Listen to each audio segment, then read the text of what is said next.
Okay, guys, this is episode 3 of the weekly market outlooks, and today I'm in a different country, and I'm really tired, completely jet lagged, but we are going to stay consistent with the YouTube videos. So we're looking at the Forex factory right now. We have news at 10 a.m. today on Monday, so this is always New York time.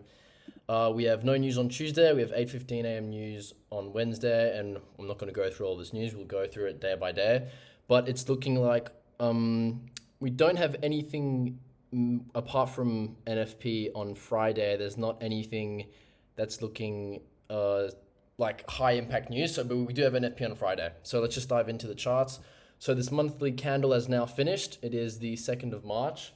What we're looking at is we have been rejecting this bearish order block right up in here, and I'm still looking for bearish prices on the DXY. So first target is obviously this fair value gap, and yeah, that's it for the monthly time frame. What we're looking at on the weekly time frame is how price has started pushing down. We have printed quite a bullish weekly candle, so we'll have to keep that in mind coming into this week. We could potentially see more bullish upside, but for now I'm still bearish, and this is still my target. Let's go to the daily time frame now.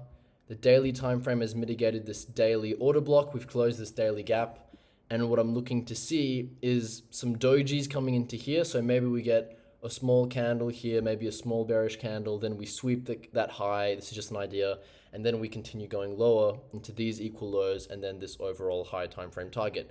It is the beginning of the monthly candle. So if we're looking for a bearish candle, what we want to see is the open, high, low, close, right? So we would need to see bullish prices coming into the start of the month. So maybe we get the high of the month pretty early, and then we start displacing down, and we create the main move. So that is what I'm currently looking for the DXY. So on the 4-hour time frame, not much to say. I still want to see price mitigate this daily zone even further, maybe even the 50% level before seeing some downside movement. If we do break below this low right here, it is a sign, however, that we might start pushing lower.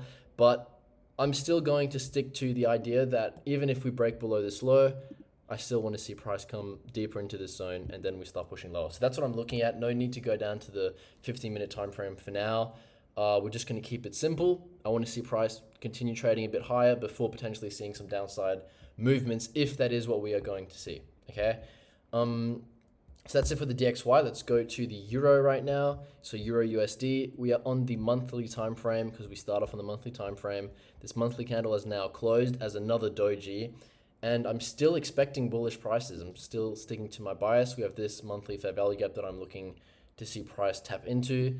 And yeah, that's it. We're rejecting this monthly order block, and we want to see a pullback before potentially continuing down lower. So on the weekly time frame, it is not the clearest price action right now, especially with this weekly candle. It looks like we are sort of chopping around now. So we'll see if this week brings any high probability trading opportunities.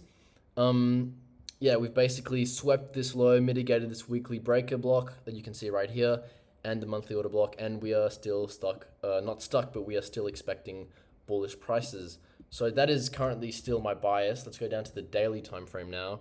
And on the daily time frame, I've marked out this daily inversion fair value gap right here, which could potentially be a drawn liquidity for price before seeing a potential reversal for higher prices. We have all of this liquidity right up at these highs, which is why my bias is still bullish for the euro. We have printed this major fair value gap, which will definitely be, most likely, traded to this week. But yeah, we definitely need more development before longing. It would be unsafe, I would say, to long right now, to take a buy position straight away. We want to see slowing down of bearish momentum essentially before going long. And if price is slowing down, we get a pull back into here, we get a doji, we might see lower prices again. So I'll have to adapt my bias, but still bullish on the euro. On the 4-hour time frame, I'll see if there's anything interesting to talk about. Yeah, I'm still looking at this daily inversion fair value gap. I'm so tired right now. My eyes are like closing. So I don't know if I'm making lots of sense, but yeah, I'm still looking at this daily inversion fair value gap down in here. And then what we want to see is confirmation of bullish prices through a 4-hour market structure shift. So yeah, that's essentially it. Let's go to the pound now.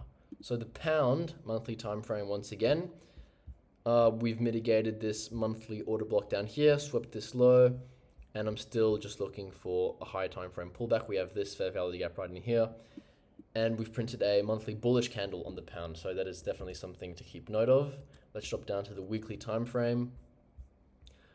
On the weekly time frame, I definitely have this weekly gap as a target into this weekly doji candle. So I want to see price trade into that. So short-term shorts on the pound coming into this weekly zone, which is also this daily fair value gap, a nice clean daily fair value gap. What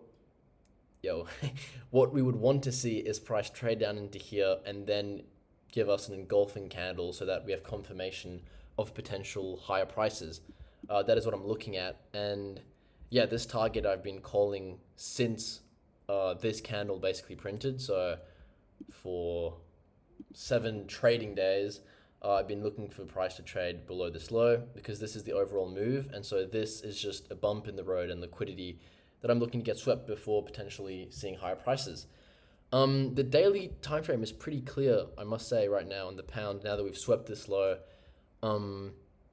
this is the previous daily low. I would like that being swept, closing this weekly gap, and then I'm basically looking for higher prices. The bearish fair value gap here is less strong, so that's a good sign for the pound.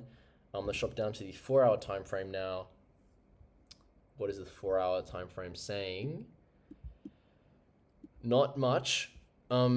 Looking for the same thing, so same thing as the euro and the inversion of the DXY, looking to see a market structure shift and then potential higher prices to target these equal highs right up here, and eventually targeting this high and these highs right up here.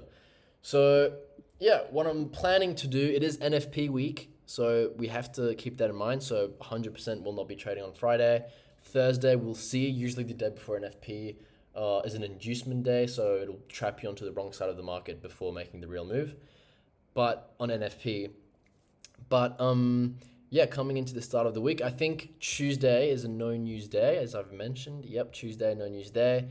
So Tuesday and Wednesday will probably be interesting trading days, and then Thursday and Friday will most likely not be as interesting.